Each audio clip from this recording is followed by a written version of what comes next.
गेल्या काही दिवसांपासून चर्चा होती का तुम्ही काँग्रेस सोडणार आहे, अशा परिस्थितीत तुम्हाला थांबवण्याचा प्रयत्न काँग्रेसमधून झाला नाही? मी सांगितलं ना की आता कोणाचं पायपूस कोणात राहिला नाही, त्यांना काही देणं घेणं राहिलं नाही आहे. पक्ष संपवण्यासाठीच निघाले सगळे. आता ते मी म्हणणार नाही का, बघू आता समोर काय काय होतं.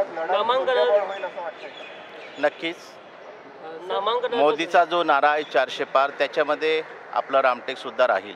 नामांकन अर्ज तर कधी भरणार आहे तुम्ही? 27 तारखेला नामांकन अर्ज भरणार. गडकरी साहेब आणि माझा अर्ज सोबतच भरणार. लिस्ट आली नाही अजून, कधी येणार? कधी काळी आपण त्या लिस्ट आज येईल ना.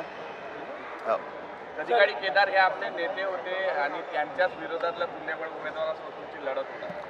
नाही, मी सर्वसामान्य लोकांचं नेतृत्व करतो. रामटेकच्या लोकसभा निर्वाचन क्षेत्रातल्या प्रत्येक माणसाची ही निवडणूक आहे. ज्या पद्धतीने मी उमरेडची निवडणूक लढलो त्यावेळेस उमरेडच्या लोकांनी मला डोक्यावर घेतलं होतं. मला असं वाटते की रामटेक लोकसभा निर्वाचन क्षेत्रातली प्रत्येक जनता या सर्वसामान्य माणसाला डोक्यावर घेईल.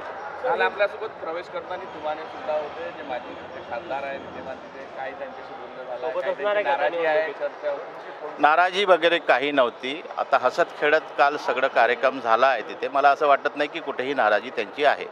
सर हिंदी में बताइए, आपने कांग्रेस छोड़ के शिवसेना ज्वाइन की है, क्या आप रामटेक लोकसभा चुनाव लड़ने जा रहे हैं और कांग्रेस छोड़ने के क्या कारण है आपके? ये नक्की है कि मैं रामटेक लोकसभा लड़ने जा रहा हूँ.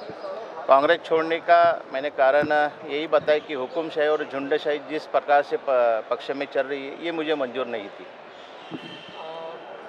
और क्या कारण थे? स्थानिक नेताओं से आपका कुछ विवाद?